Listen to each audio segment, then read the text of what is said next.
Assalamualaikum warahmatullahi wabarakatuh.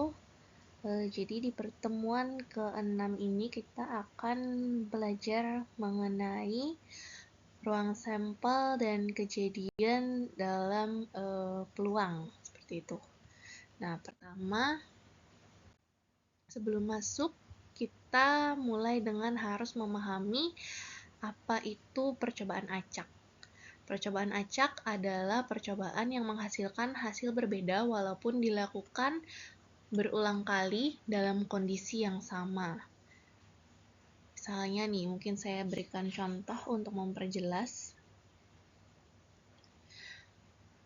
Bayangkan seorang peneliti di lapangan yang memberikan pupuk K kepada 3 tanaman yang identik dalam kondisi yang sama pula. Meskipun perlakuannya sama, ketika percobaan diulang berkali-kali, hasilnya akan berbeda. Panjang daun, dahan, untuk masing-masing tiap tanamannya pasti akan bervariasi. Nah, ini yang menunjukkan sifat acak dari percobaan tersebut. Kemudian mungkin contoh yang lebih sederhana adalah pelemparan koin. Koin memiliki dua sisi, ya biasanya gambar dan angka. Nah, ketika kita melemparkan koin berulang kali, kita tidak bisa memastikan apakah yang akan muncul adalah gambar atau angka. Karena bisa aja ketika kita pertama kali melempar tuh yang muncul angka. Kemudian kita melempar lagi yang muncul gambar.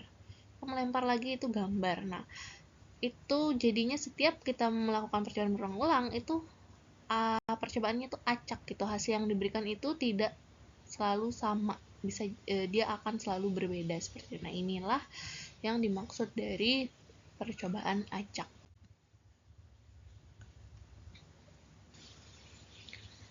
Kemudian yang kedua, kita belajar tentang apa itu ruang sampel. Nah, ruang sampel itu adalah seluruh kemungkinan dari percobaan yang dilakukan. Dan ruang sampel ini biasanya dinotasikan dengan huruf S besar, seperti ini. Nah, di dalam ruang sampel ini terdapat titik-titik sampel. Titik-titik sampel ini merupakan masing-masing hasil eksperimen yang mungkin, yang merupakan anggota dari ruang sampel. Jadi kalau misalkan kita bilang ruang sampel itu kita bicara seluruh kemungkinan atau kita bicara suatu himpunan, sedangkan kalau kita bicara titik sampel, maka kita berbicara satu hasil eksperimen saja. Ini mungkin sebagai contoh nih, misalkan eksperimen dari pelemparan dadu, maka ruang sampelnya itu adalah himpunan S. Isinya 1, 2, 3, 4, 5, 6. Artinya ada 6 kemungkinan hasil yang bisa muncul. Dan titik-titik sampelnya adalah ini 1, 2, 3, 4, 5, atau 6. Masing-masing ini adalah hasil yang mungkin muncul. Itu perbedaan dari ruang sampel dan titik-titik sampel.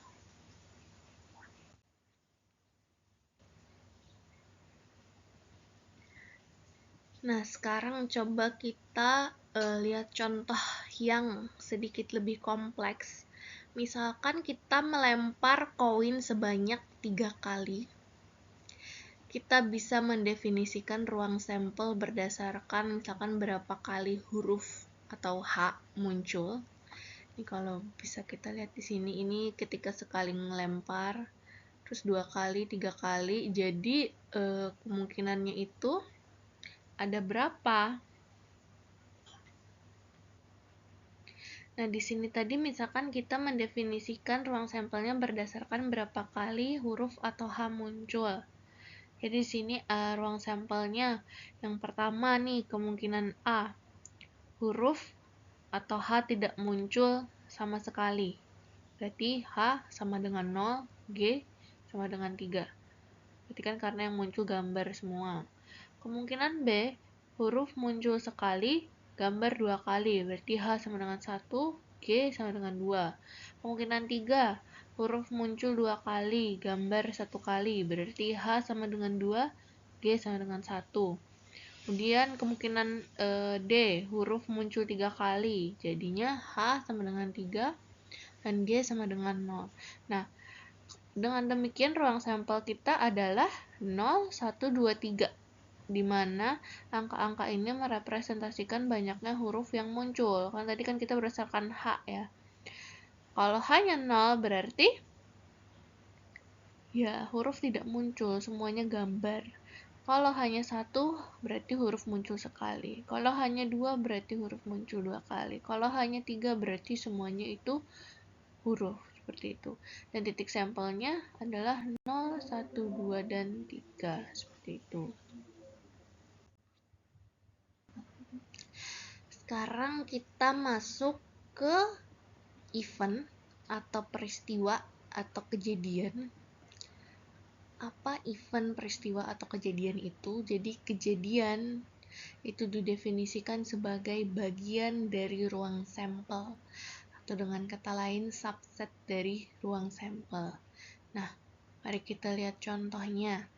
Misalkan nih, jika eksperimennya adalah pelemparan 2 mata uang koin sekaligus, maka ruang sampelnya adalah HH, HG, GH, dan GG. Jadi ada 4 kemungkinan hasil. Nah, sekarang kita bisa mendefinisikan beberapa kejadian. Kejadian atau peristiwa A nih. Muncul gambar semuanya. Maka A sama dengan GG. Hanya ada satu kemungkinan. Kejadian atau peristiwa B. Muncul huruf sekali. Maka B sama dengan HG dan GH. Di sini berarti ada 2 kemungkinan. Kemudian kejadian C atau peristiwa C, muncul gambar lebih dari 2. Kalau dalam kasus ini C sama dengan kosong atau himpunan kosong. Kenapa? Karena dengan 2 koin tidak mungkin muncul gambar lebih dari 2 kali. Nah, inilah yang disebut sebagai peristiwa atau event atau kejadian, seperti itu.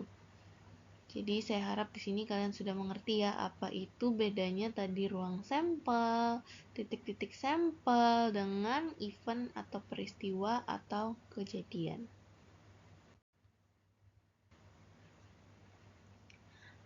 Nah, kemudian sekarang kita akan masuk ke operasi. Jadi, event atau kejadian atau peristiwa tadi itu bisa kita operasikan. Jika misalkan nih, saya punya 2 event atau peristiwa atau kejadian A dan B, maka A dan B ini bisa saya operasikan. Dioperasikan model gimana? Ada 3. Nih, pertama bisa saya union atau gabungkan. Ya. Jadi ini bacanya A union B. Terus di sini ada A irisan B. Terus ini ada A komplement atau komplement dari A. Nah, kalau A union B ini adalah semua kejadian gabungan antara kejadian A dan kejadian B. Kalau irisan, ini adalah kejadian-kejadian yang terdiri dari seluruh kemungkinan kejadian A dan B. Sedangkan komplement A itu adalah kejadian yang terjadi jika A tidak terjadi.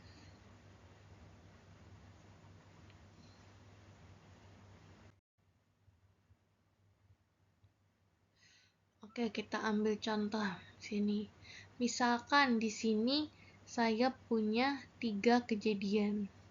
A, B, dan C. Nah, event atau kejadian itu adalah merupakan suatu himpunan, sama dengan ruang sampel. Nah, ini adalah himpunan A yang merupakan peristiwa A. Ini himpunan B yang merupakan peristiwa B.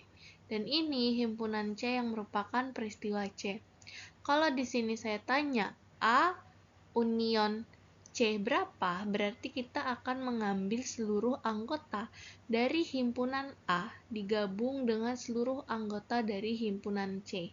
Berarti nilainya adalah 1, 2, 3, 4, 5, dan 7. Kecuali 6, kenapa? Karena 6 tidak berada dalam himpunan A maupun C. Nah, kedua, komplement dari B pertama nih. Komplement dari B itu tadi apa? Pokoknya yang tidak terjadi di B. Berarti yang di luar dari B itu 4, 5, 7. Terus komplement B irisan A. Tadi kan komplement B 4, 5, 7. Kemudian yang beririsan dengan A itu berarti 4 dan 7. Kemudian ada A irisan B, irisan C. Berarti yang termasuk di A tapi di B juga di C itu yang mana? Yang muncul di A juga di B juga di C itu hanya si 1. Kemudian nih A gabungan B atau A union B. A union B itu kan ada 1, 2, 3, 4, 6, dan 7. Beririsan dengan komplement C. Komplement C itu yang tidak terjadi di C. Berarti kan 2, 6, dan 7. Nah, seperti itu kita cara melakukan operasi pada kejadian. Berikutnya, nah di sini ada aturan perkalian dua kejadian. Jadi kalau misalkan kita pengen mengetahui banyaknya anggota dari suatu peristiwa, ketika digabungkan dengan peristiwa yang lain, maka pada dasarnya kita mengikuti kaidah perkalian atau aturan perkalian dari dua kejadian. Misalkan saya punya peristiwa N1 dan N2. Kalau saya pengen tahu berapa anggota dari himpunan ini, maka pada dasarnya saya tinggal mengalihkan saja anggota dari N1 saya kalikan dengan anggota dari N2. Kalau N1, N2, dan N3 di sini, ya nanti maka tinggal saya kalikan saja. N1, N2, N1 kali N2 kali N3. Seperti itu. Nah, di sini kita bahas sedikit juga tentang konsep peluang. Peluang dari kejadian A itu pada dasarnya adalah banyaknya anggota dari peristiwa A dibagi dengan banyaknya anggota keseluruhan. Itu konsep dasar dari peluang kejadian A. Jadi di sini kalau kita nih peluang A itu adalah NA per NS. NA tadi banyaknya anggota peristiwa A dan NS itu banyaknya anggota keseluruhan.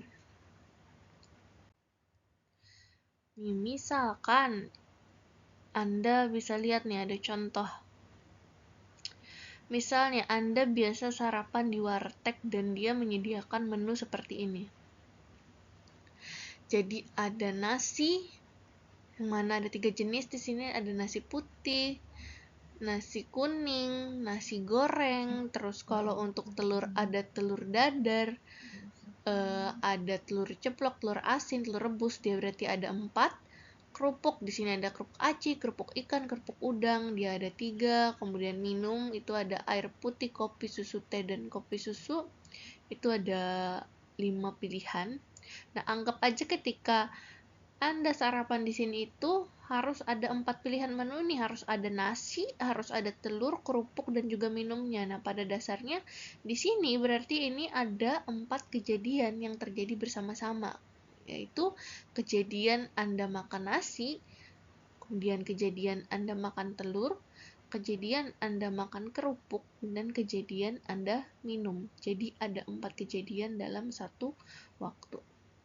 Kalau misalkan ditanya ada berapa banyak kombinasi atau pilihan yang bisa dipilih oleh orang tersebut untuk makan, kalau kita asumsikan tadi NA kali NB kali NC kali ND, berarti NA itu misalkan tadi nasi. Nasi itu ada 3. NB itu kita anggap telur. Telur ada 4. Kerupuk itu NC ada 3. Minum ND ini ada 5. Langsung saja berarti NS sama dengan NA kali NB kali NC kali ND adalah 3 kali 4 kali 3 kali 5. Berarti 180 cara. Seperti itu. Nah, kalau misalkan di sini ada lagi pertanyaan, ada berapa cara orang makan nasi kuning dengan telur, kerupuk, dan minum acak? Berarti berapa nilainya?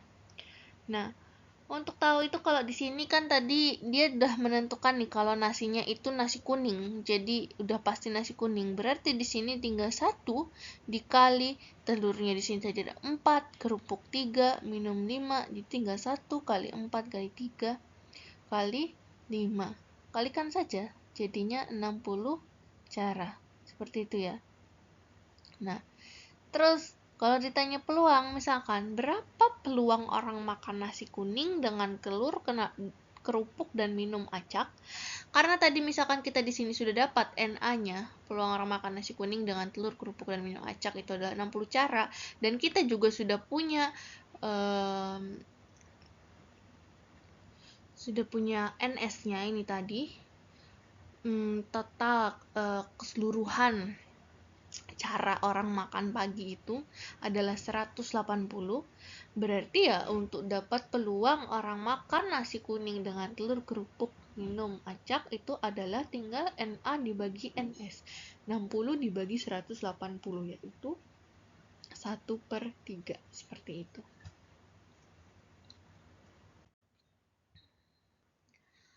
Oke, kemudian sekarang kita akan bahas permutasi. Konsep tentang permutasi ini merupakan salah satu konsep penting dalam menghitung kemungkinan. Jadi ini juga kalian harus tahu, dan sebenarnya mungkin kalian untuk permutasi sama kombinasi itu kalian sudah belajar di semester 1 di matematika diskrit. Tapi mungkin kita sedikit mengingat kembali apa sih permutasi itu. Jadi permutasi adalah pengaturan atau penyusunan elemen dalam suatu urutan tertentu. Dalam permutasi, urutan elemen penting. Ingat di sini urutan elemen penting. Misalnya susunan ABC itu berbeda dengan CBA. Kenapa? Karena urutannya berbeda. Nah, jadi ini tolong digarisbawahi ya. Kalau permutasi urutan elemen itu penting. AB, C itu berbeda dengan CBA. AB dengan BA itu berbeda. Karena urutannya berbeda, jadi itu dianggap berbeda seperti itu. Nah, mungkin ada contoh kasusnya. Misalkan kita memiliki himpunan 5 buku yang berbeda dan kita ingin menyusun 3 buku di antaranya dalam urutan tertentu. Berapa banyak cara untuk melakukannya? Nah, kita bisa menggunakan rumus permutasi di sini. P n R sama dengan N faktorial dibagi N min R faktorial, di mana R itu adalah elemen yang dipilih, N itu adalah jumlah seluruh elemen, dan N faktorial adalah faktorial dari N, yang berarti hasil perkalian semua bilangan dari 1 hingga N. Misalkan 5 faktorial berarti 5 kali 4 kali 3 kali 2 kali 1, seperti itu. Nah, kalau misalkan untuk contoh buku tadi, kita tahu nilai N-nya itu adalah 5. Kita punya 5 buku. Kemudian R-nya, elemen yang dipilih di sini adalah 3 tadi. Dia ingin menyusun 3 buku. Berarti 5 faktorial dibagi 5 kurang 3 faktorial. Sama dengan hasilnya adalah 120 dibagi 2, yaitu 60 cara. Nah, itu yang dimaksud dengan permutasi dan rumusnya di sini. Diingat lagi kalau permutasi itu urutan elemen penting. Nah, kemudian kita juga ada yang namanya kombinasi. Apa bedanya dengan permutasi? Kalau kombinasi ini dia adalah pemilihan elemen dari suatu himpunan tanpa memperhatikan urutan. Ingat keywordnya di sini, tanpa memperhatikan urutan. Kalau permutasi tadi dia memperhatikan urutan, kalau dikombinasi dia tidak memperhatikan urutan. Jadi dalam kombinasi urutan elemen ini tidak berpengaruh. Misalnya A memilih A dan B itu sama saja dengan memilih B dan A. Seperti itu. Oke. Misalkan contoh kasusnya.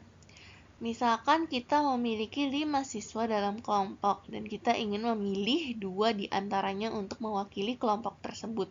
Berapa banyak cara untuk memilih 2 siswa ini? Dan kalau dari contoh soalnya aja kita bisa ya harusnya sudah membedakan.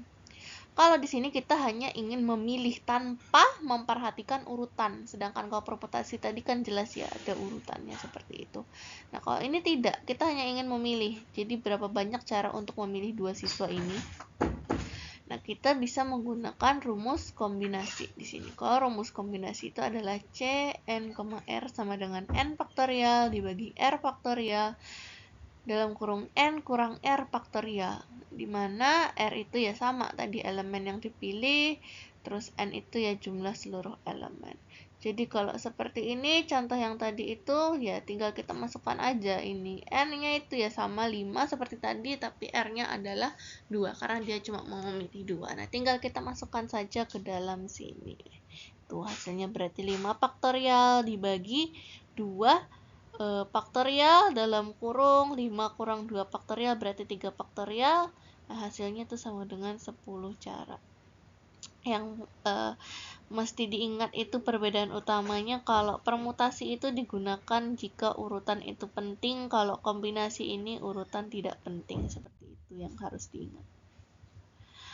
Kemudian nah, kita masuk ke inti sebenarnya dari materi kita minggu ini itu adalah membahas tentang peluang suatu kejadian. Oke, selanjutnya kita masuk ke konsep dasar peluang dulu nih. Untuk kita mengerti dulu ya apa peluang itu. Nah, bahwa jadi peluang itu pada dasarnya dia memiliki range antara 0 sampai dengan 1. Dimana jika peluang suatu kejadian itu 0, artinya kejadian itu tidak mungkin terjadi. Sebaliknya, kalau peluang kejadian itu bernilai 1, maka kejadian itu pasti terjadi.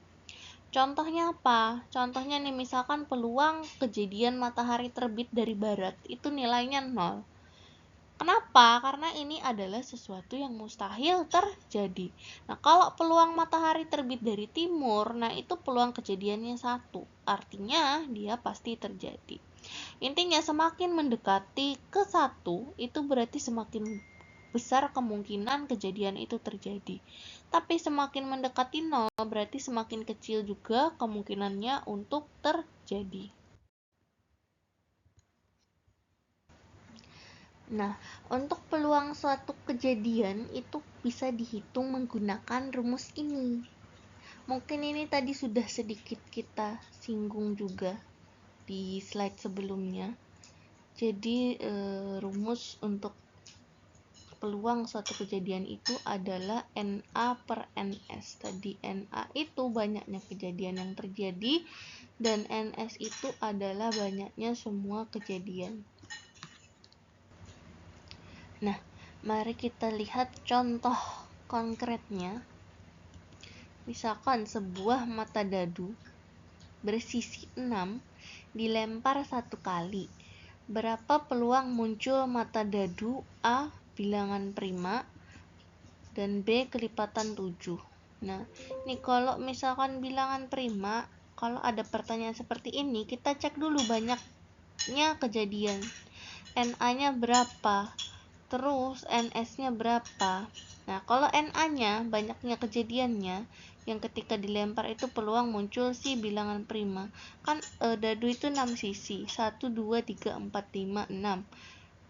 Yang bilangan prima itu apa? 2, 3, dan 5. Nah, dari sini kita tahu bahwa ada 3 kejadian. Kemudian untuk NS-nya, banyaknya semua kemungkinan atau kejadian itu adalah ya dari 1 sampai 6, berarti 6 kejadian. Maka P atau peluangnya itu adalah NA bagi NS, itu NA-nya tadi 3 dibagi NS-nya 6, 3 per 6 yaitu 1 per 2. Terus selanjutnya untuk yang B ini, peluang muncul mata dadu kelipatan 7. Pada dadu itu kan sisinya 6 ya, angkanya ada 1 sampai 6, tidak ada kelipatan 7, jadi berarti ini tidak mungkin. Jadi kejadiannya adalah kosong atau 0. Maka P-nya itu adalah kalau NA per NS, NA-nya 0, NS-nya tadi sama 6, berarti 0 per 6 yaitu 0. Artinya itu tidak mungkin terjadi. Oke, kita latihan di sini mungkin supaya kalian jadinya lebih mengerti nih. Oke, pertama nih mungkin latihan peluang 1. Sekarang mari kita kerjakan, misalkan nih 2 buah koin dilempar bersama-sama. Peluang munculnya paling sedikit satu gambar adalah, kalau misalkan kita bicara ruang sampel atau NS-nya, banyaknya kejadiannya, kita anggap saja tabel ini adalah tabel ruang sampel, dimana karena ada dua koin 1 dan koin 2 ya. Ini anggap saja koin 1 dan ini koin 2. Jadi di yang bawah ini itu kejadian koin 1, ini kejadian koin 2. A itu adalah angka dan G itu adalah gambar. Kalau dua-duanya muncul angka, jadi ini yang di kejadian pertama muncul angka, kejadian kedua muncul angka, berarti kita tulis A. Terus kalau misalkan koin yang pertama itu muncul angka, koin kedua muncul gambar, kita tulis AG. Nah, dan seterusnya. Jadinya kalau kita lihat jumlah dari NS-nya ini ada berapa, itu ada 4. Ada AA, AG, GA, dan GG. Jadi semua kemungkinan kejadian seperti itu. Nah, peluang munculnya yang ditanyakan di sini, peluang munculnya paling sedikit satu gambar. Berapa peluang munculnya satu gambar? Berarti minimal harus ada 1 G, yaitu AG, GA, dan GG. Artinya NA-nya itu adalah 3. Ya, di sini ya. Maka kita sudah dapat NA-nya 3, terus NS-nya 4, berarti peluang muncul paling sedikit satu gambar adalah NA bagi NS sama dengan 3/4. Seperti itu ya, simple.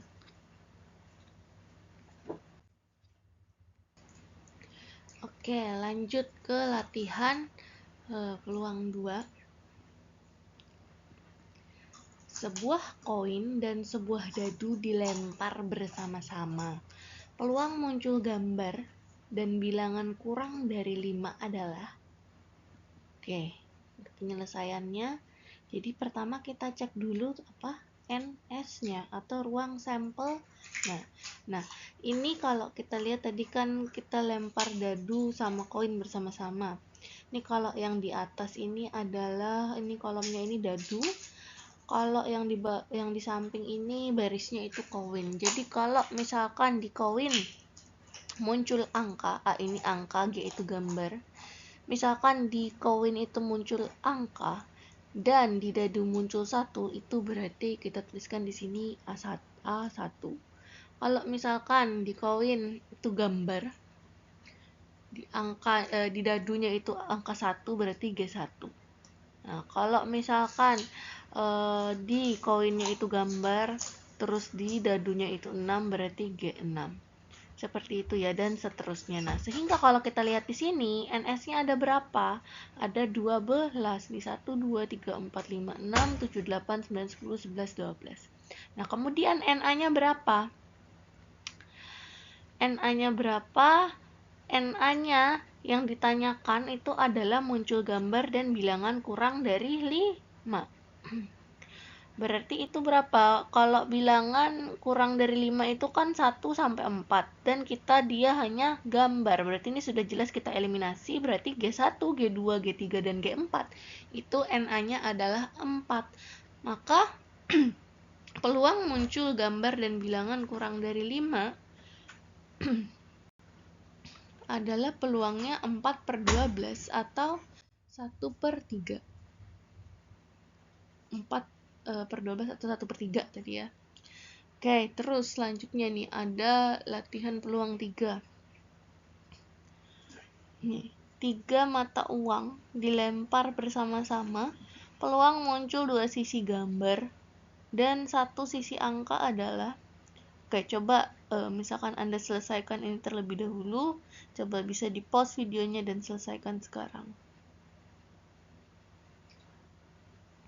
Oke, coba kita bahas bersama-sama ya. Apakah jawaban yang Anda coba hitung tadi, Anda selesaikan tadi benar atau tidak? Nah, pertama kita cek dulu ruang sampelnya untuk 3 koin. Itu kan ada ini nih. 1, 2, 3, 4, 5, 6, 7, 8. Berarti ada 8 kemungkinan atau kejadian. NS-nya sama dengan 8. Kemudian kejadian muncul dua sisi gambar dan satu angka. Dua sisi gambar dan satu angka. Berarti G-nya itu minimal ada 2, terus satunya angka. GGA, GAG, dan AGG. Sehingga NA-nya adalah 3. Jadi, peluang memperoleh dua sisi gambar dan satu sisi angka adalah gunakan rumus P tadi, NA bagi NS sama dengan 3 dibagi 8. Gimana? Apakah jawaban Anda benar? Simple ya? Oke. Selanjutnya, latihan peluang keempat nih. Nah, ini latihan yang lebih menantang. Coba Anda pause lagi videonya dan coba jawab. Oke, coba kita selesaikan bersama-sama apakah jawaban Anda sudah benar atau belum. Jadi misalkan di sini 3 bola lampu dipilih secara acak dari 12 bola lampu yang 4 diantaranya rusak. Peluang munculnya tidak ada bola lampu yang rusak adalah. Oke, soal ini agak sedikit berpikir ya. Oke, coba kalau kita bayangkan seperti ini. Anda punya sebuah kotak penyimpanan. Di kotak itu ada 12 bola lampu. Dari 12 lampu tersebut itu ada 4 yang rusak. Berarti yang masih nyala itu ada 8. Nah, cuma kita nggak tahu mana yang rusak, mana yang nyala. Karena ada dalam satu kotak yang sama. Kemudian, saya ingin ambil 3 buah lampu secara acak. Pertanyaannya adalah berapa peluang munculnya tidak ada bola lampu yang rusak sama sekali dari 3 lampu yang saya ambil tadi. Nah, jadi dari 12 itu tadi 8 bisa nyala, 4 rusak. Saya ambil 3. Berapa sih bahwa peluang 3 lampu yang saya ambil itu semuanya nyala? Oke, berarti di sini kita bicara tentang konsep kombinasi. Kenapa jadi kombinasi? Ingat tadi kita ada bahas tentang kombinasi. Kenapa kita pilih kombinasi bukan permutasi? Karena ketika kita di sini ambil 3 lampu, apakah ada urutannya? Kan tidak ada urutannya ya, mau lampu A, B, C, B, C, A, C, B, A nggak masalah, yang penting tuh kita ngambil 3. Nah tadi kalau kalian masih ingat, kalau nggak memperhatikan urutan itu berarti itu kombinasi. Nah, berarti di sini kita mainnya konsep kombinasi. Nah pertama, untuk menghitung peluangnya itu kan jelas kita perlu NS ya, atau ruang sampelnya. Nah kita cek dulu NS-nya. Ruang sampelnya berapa? Ruang sampelnya adalah kombinasi dari 3 dari 12. Nah, kita masukkan saja langsung ke rumus kombinasi ini. Dapat 220. Nah, itu adalah NS atau ruang sampelnya. Sekarang, banyaknya lampu yang tidak rusak. Itu kan ada 8. Nah, sekarang kita hitung NA-nya atau banyaknya kejadian berarti adalah kombinasi 3 dari 8. Karena tadi kan kalau ngambil 3, tapi yang tidak ada bola lampu yang rusak, berarti yang nyala semua itu ada 8, berarti kombinasi 3 dari 8. Nah, masukkan rumus kombinasi 3 dari 8, kita dapat nilai 56. Artinya, peluang munculnya tidak ada bola lampu yang rusak adalah NS dibagi NA adalah 56 dibagi 220, yaitu 14/55. Nah, seperti itu cara menghitungnya. Oke, sekarang kita masuk ke konsep yang lebih kompleks, yaitu peluang gabungan dua kejadian. Nanti kita akan bahas yang gabungan dua kejadian saling terikat dan peluang gabungan dua kejadian saling bebas. Ini yang pertama kita bahas peluang gabungan dua kejadian saling terikat. Jadi misalkan di sini saya punya himpunan A dan himpunan B. Terus di sini Anda lihat ada bagian yang beririsan. Bagian ini yang kita sebutnya A irisan B. Kalau saya pengen tahu berapa sih banyaknya anggota A union B, pada dasarnya bisa kita hitung dengan menggunakan formula ini. Jadi banyaknya anggota himpunan A ditambah banyaknya anggota himpunan B dikurangi anggota himpunan A irisan B. Nah, seperti ini rumus dari banyaknya anggota himpunan A ditambah banyak dari si A gabungan B itu tadi, atau union B. Nah, maka kalau kita sekarang mengasumsikan bahwa A dan B itu adalah suatu kejadian, jadi kejadian A dan kejadian B, maka kalau kita ingin mendapatkan peluang kejadian A union B, atau dalam istilah lain adalah peluang gabungan kejadian A dan kejadian B, maka rumusnya adalah peluang kejadian A ditambah peluang kejadian B dikurang peluang kejadian A dan B. Di sini kalau kalau Anda memperhatikan operator yang saya pakai union itu, ini saya menggunakan operator atau, sedangkan kalau irisan ini menggunakan operator dan. Jadi kalau ada pertanyaan, kalau di situ dia menggunakan atau, berarti pada dasarnya yang ditanyakan adalah union ini. Sebaliknya, kalau soal menggunakan operator dan, berarti yang ditanyakan adalah irisan. Seperti itu. Nah, mari kita lihat contohnya. Misalkan di sini diketahui dadu bersisi 6 dilempar 1 kali. Kemudian kita harus pertanyaannya tentukan peluang muncul mata dadu yang merupakan bilangan genap atau bilangan prima. Nah, penyelesaiannya seperti apa? Kalau dia bilang tadi ada operator atau, artinya yang dia tanyakan adalah union. Ini ya. Di sini ada dua kejadian. Kejadian yang pertama adalah mata dadu bilangan genap yang muncul. Kejadian kedua adalah mata dadu bilangan prima yang muncul. Nah, maka yang ditanyakan pada dasarnya adalah peluang muncul mata dadu bilangan genap atau bilangan prima. Jadi PA union B. Sekarang kita cek dulu PA-nya berapa dan seterusnya. Di sini kalau PA-nya tadi adalah bilangan genap, kalau dari sebuah dadu itu kan ada 2, 4, 6 ya kemungkinan kejadiannya, berarti tinggal NA per NS itu 3/6 yaitu setengah. Untuk PB bilangan prima itu adalah 2, 3, 5 itu berarti 3/6 sama 1/2. Nah, kemudian kita juga harus dapat ininya, PA irisan B bila antara bilangan genap dan prima. Nah, kalau kita lihat di sini tadi PA sama PB yang beririsan itu hanya si 2 yang sama. Berarti hanya ada 1 NA-nya untuk PA irisan B. Berarti NA per NS 1/6. Nah, tinggal kita masukkan saja rumus ini tadi karena kita mencarinya kan PA union B. Karena di sini ada atau. Artinya sudah kita masukkan saja nilai PA tambah PB dikurang PA irisan B. Berarti 1/2 tambah 1/2 dikurang 1/6, yaitu sama dengan 5/6. Seperti itu. Oke. Nah. Oke, kalau misalkan peluang gabungan dua kejadian saling bebas, itu apa? Bagaimana? Nah, berbeda dengan yang terikat. Kejadian saling bebas atau saling asing itu terjadi ketika tidak ada irisan antara dua kejadian. Misalnya kayak gini, ada kejadian A, kejadian B, tapi dia tidak saling bebas. Tadi kan nggak ada. Kalau yang tadi kan saling terikat tuh ada irisannya. Nah, kalau ini nggak ada irisannya, jadi dia saling bebas. Kejadian A sendiri, kejadian B sendiri, gitu.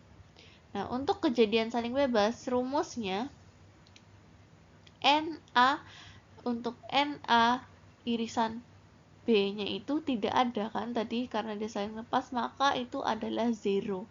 Jadi rumusnya menjadi seperti ini. Langsung saja berarti NA tambah NB dikurang 0 karena tidak ada NA irisan B-nya. Jadi untuk peluangnya juga sama, berarti peluang A union B atau peluang A atau B itu sama dengan PA ditambah PB. Oke. Contohnya, misalkan nih sebuah dadu bersisi 6 dilemparkan satu kali. Tentukan munculnya bilangan genap atau bilangan kelipatan 5. Mana penyelesaiannya? Pertama, kita cari PA-nya dulu kayak tadi. Kejadian pertama itu adalah muncul bilangan genap. Bilangan genap itu ya 2, 4, 6. Berarti 3/6 atau 1/2. Yang kedua, itu bilangan kelipatan 5. Ya cuman 1, 5 aja. Jadi 1/6.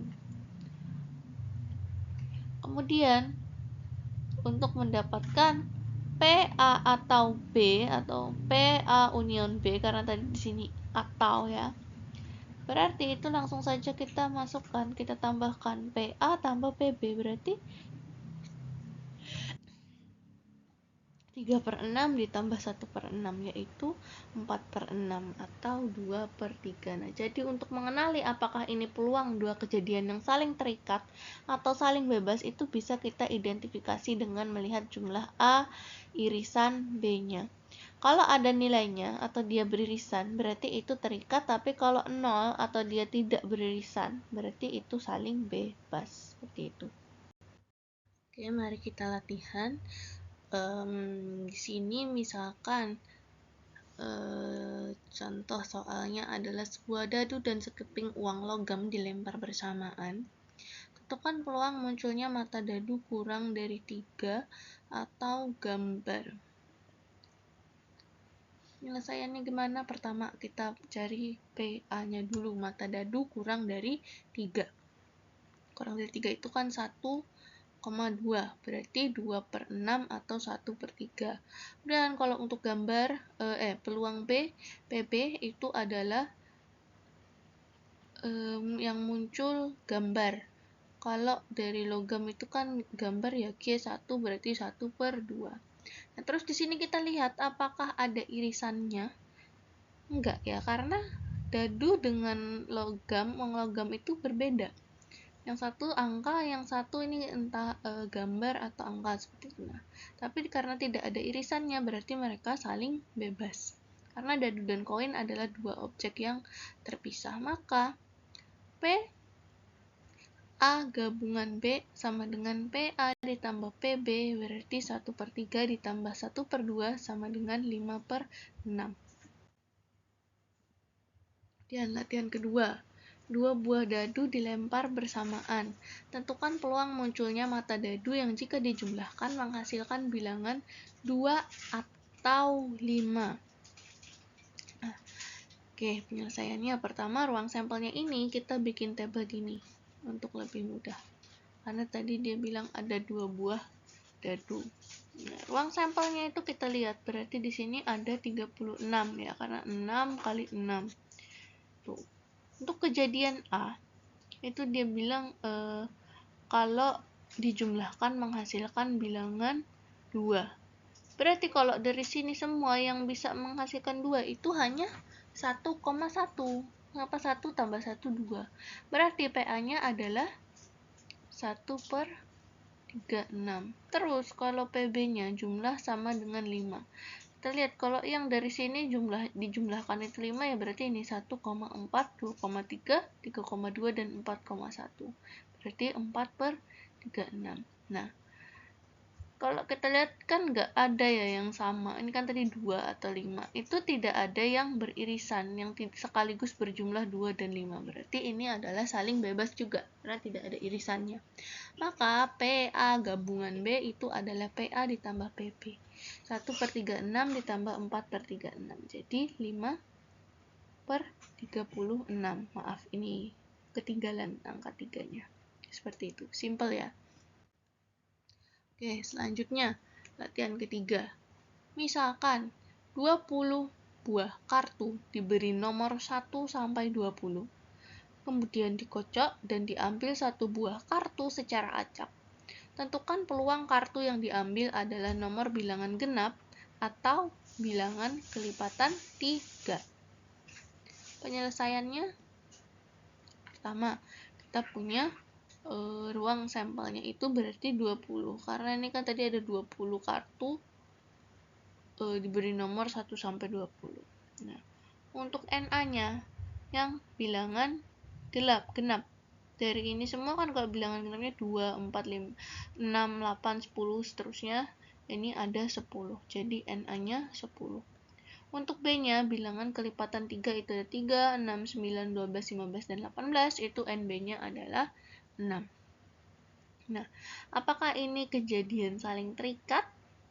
Iya, kenapa? Karena ada irisannya. Di sini kita lihat kalau irisan dari AA, irisan B itu ada di sini 6, kemudian ada 12, dan juga 18. Berarti ada 3. Sehingga A atau B, atau peluang A gabungan B adalah PA tambah PB dikurang PA irisan B, yaitu 10/20 ditambah 6/20 dikurang 3/20, yaitu 13/20. Seperti itu. Selanjutnya, latihan peluang gabungan dua kejadian yang keempat. Di sini kasus terakhir, misalkan suatu kelas terdiri dari 40 siswa. 25 siswa gemar matematika, 21 siswa gemar IPA, dan 9 siswa gemar keduanya. Pertanyaannya, tentukan peluang seorang siswa tidak gemar matematika ataupun IPA. Di sini pertama, NS-nya ruang sampelnya kita tahu tadi 40, karena 40 orang siswa. NA-nya banyak siswa yang gemar matematika. Di sini sudah dikasih tahu 25. Dan NB-nya itu adalah siswa yang gemar IPA. Ini ada 21. Nah, untuk NA irisan B yang gemar keduanya, gemar matematika dan IPA, itu ada 9. Nah, kita cek dulu. Pertama, peluang siswa yang gemar matematika atau IPA. Itu adalah rumusnya PA tambah PB min PA irisan B. Jadi tadi ini 25/40 tambah 21/40 dikurang 9/40 sama dengan 37/40. Nah, ini adalah peluang siswa yang gemar matematika atau IPA, gemar keduanya. Tapi yang kita diminta di soal adalah yang tidak gemar keduanya, tidak gemar matematika ataupun IPA. Maka pada dasarnya di sini kita ditanya tentang komplement. Jadi yang ditanya pada dasarnya adalah peluang dari komplement A atau B.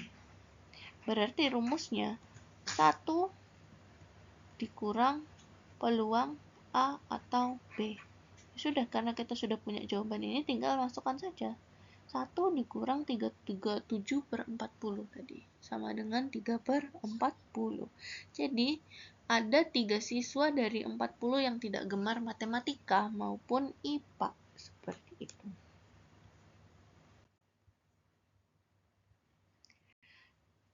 Nah, bagian terakhir yang akan kita pelajari itu adalah peluang kejadian bersyarat. Apa peluang kejadian bersyarat itu? Ini adalah konsep di mana kejadian pertama itu mempengaruhi kejadian kedua. Kejadian pertama mempengaruhi kejadian kedua. Contoh klasiknya, misalkan pada sebuah tas terdapat 6 bola merah dan 4 bola kuning. 2 bola ingin diambil satu persatu tanpa pengembalian. Jadi 2 bola itu tidak diambil bersamaan, tapi saya ambilnya itu satu persatu. Jadi saya ambil dulu satu, berikutnya saya ambil lagi satu. Nah, di sini kata kuncinya tanpa pengembalian itu sangat penting. Ini berarti setelah bola pertama diambil, jumlah bola di dalam tas berkurang, sehingga peluang pengambilan kedua bergantung pada hasil pengambilan pertama. Nah, ini bisa diilustrasikan kayak gini nih. Ada kotak atau tas itu isinya 10 bola, ada 6 yang berwarna merah nih, dan ada 4 yang berwarna kuning. Misalkan saya ambil bola secara acak, tapi pengambilannya tadi satu persatu, tidak saya kembalikan lagi. Artinya kalau satu sudah saya ambil, tidak saya balikin lagi.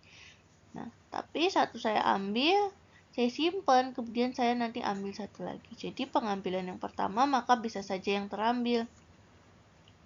Gini, misalkan peluang yang pertama itu bisa saja yang terambil warna merah, bisa juga yang kuning. Peluangnya gimana?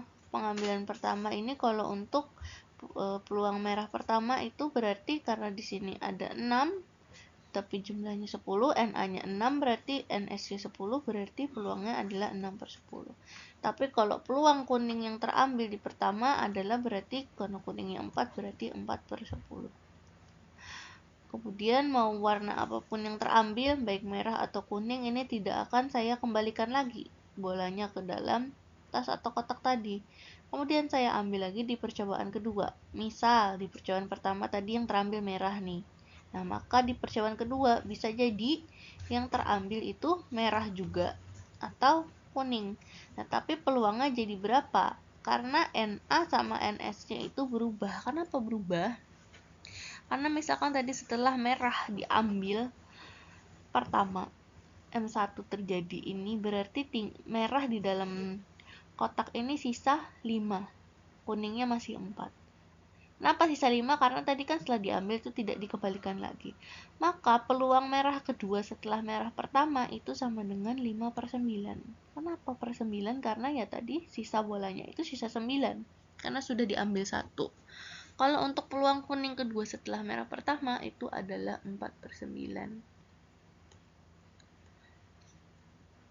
Nah, tapi kalau misalkan tadi di yang pertama di percobaan pertama yang terambil adalah kuning, maka di percobaan keduanya itu kan merah masih 6, yang kuning sisa 3. Jadi kalau peluang merah kedua setelah kuning pertama itu 6/9, tapi kalau peluang kuning kedua setelah kuning pertama itu adalah 3/9. Nah, untuk kejadian gabungan, misalnya kedua bola merah P, M1 dan M2 itu artinya 6/10 dikali 5/9 sama dengan 30/90 atau 1/3. Nah, jadi kejadian pertama itu bisa kita lihat di sini itu mempengaruhi kejadian kedua. Nah, notasinya untuk kejadian bersyarat itu seperti ini.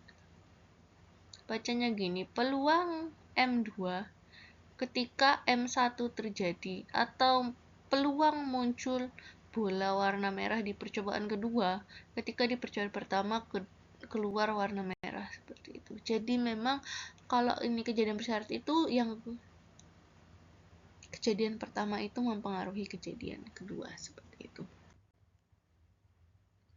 Oke.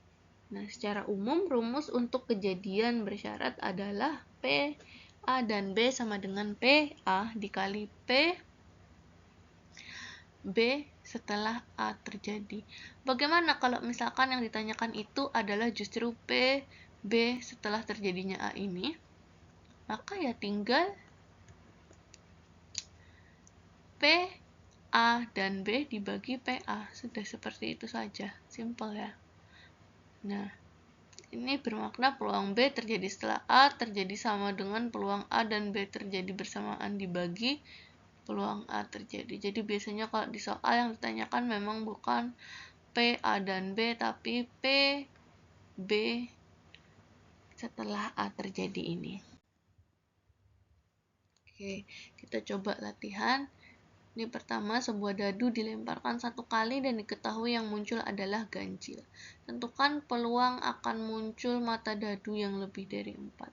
Ini seolah-olah kayak cuma satu kejadian aja, tapi pada dasarnya ini ada 2 kejadian. Kejadian pertama adalah muncul angka ganjil, dan kejadian kedua muncul angka lebih dari 4. Oke, kita lihat sini penyelesaiannya. A itu tadi mata dadu ganjil itu kan 135, berarti PA-nya adalah 3/6. Kemudian yang kedua lebih dari 4, itu berarti lebih dari 4 ya 56, berarti PB-nya adalah 2/6 atau 1/3. PA irisan B ganjil dan lebih dari 4, apakah ada di sini yang beririsan? Ada 5. Berarti satu saja itu 1/6. Nah, di sini bisa kita hitung peluang akan muncul mata dadu yang lebih dari 4. PB setelah terjadi A sama dengan PA irisan B dibagi PA. PA irisan B tadi adalah 1/6, kemudian PA-nya adalah 1/2, berarti 1/6 dibagi 1/2 sama dengan 2/6, sama dengan 1/3. Jadi itulah peluang muncul mata dadu yang lebih dari 4 setelah muncul yang ganjil, seperti itu. Kemudian soal kedua, seorang siswa memiliki peluang lulus ujian matematika adalah 0,6. Jika setelah ia lulus matematika, maka peluang ia lulus ujian komputer adalah 0,8. Tentukan peluang siswa tersebut lulus ujian matematika dan komputer. Nah, di sini penyelesaiannya, kalau di sini sudah dijelaskan tadi, MPM-nya atau lulus matematika itu 0,6. Di sini kita tidak perlu cari lagi peluangnya karena dia langsung memberikan peluangnya. Kemudian, peluang lulus komputer setelah lulus matematika, berarti seperti ini, adalah 0,8. Tentukan peluang siswa tersebut lulus ujian matematika dan komputer.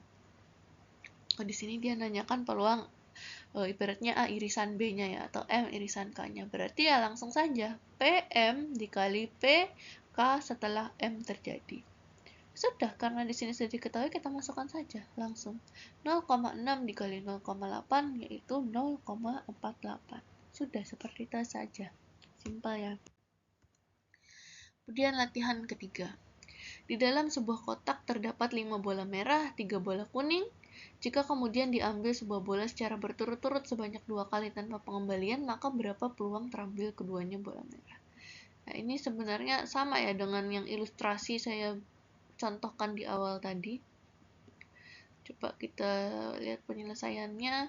PA-nya pertama NS-nya dulu ya. Total bola itu berapa? 5 tambah 3, 8. Berarti PA-nya sama dengan peluang terambil bola merah pada pengambilan pertama.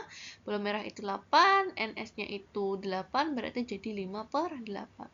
Kemudian B setelah A terjadi, atau peluang terambil bola merah pada pengambilan kedua kejadian A terjadi, itu adalah NB setelah A terjadi dibagi NS. Kalau misalkan setelah A terjadi, itu tadi kan awalnya yang merah ada 5. Karena setelah terjadi dia sisa 4. Maka 4/7. Maka PA irisan B sama dengan PA dikali PB setelah A. Langsung masukkan saja di sini 5/8 kali 4/7 sama dengan 20/56 atau 5/14. Seperti itu. Dan yang terakhir ini adalah latihan peluang kejadian bersyarat keempat. Misalkan di dalam supermarket terdapat 12 ibu-ibu dan 4 orang remaja yang sedang berbelanja. Kemudian dari mereka dipilih secara acak 3 orang untuk mendapatkan 3 undian berhadiah, dan setiap orang hanya berhak memperoleh 1 hadiah. Peluang dari kejadian jika ketiga undian dimenangkan oleh ibu-ibu adalah, nah penyelesaiannya pertama kita total dulu orangnya. Ada 12 tambah 4 berarti 16. Jadi NS-nya adalah 16. PA1-nya peluang ibu-ibu memenangkan undian pertama 12/16. Peluang ibu-ibu memenangkan undian kedua adalah 11/15, tinggal langsung dikurang-kurang. Dan peluang ibu-ibu memenangkan undian ketiga adalah 10/14, karena dia berturut-turut mintanya yang tiga-tiganya kan ibu-ibunya. Jadi tinggal dikurang saja setelah kejadian yang pertama, kedua. Maka PA irisan A1 irisan A2 irisan A3, atau tadi ketiga undian menang oleh ibu-ibu, semuanya langsung saja dikalikan semuanya. PA1 kali PA2 setelah S1 kali PA3 setelah A2 setelah A1 itu 3/4 dikali 11/15 dikali 2/7 sama dengan 11/28. Jadi peluangnya itu. Oke, mungkin segitu dulu untuk materi di pertemuan ke-6 ini. Kita bertemu di pertemuan ke-7 lagi. Terima kasih. Assalamualaikum warahmatullahi wabarakatuh.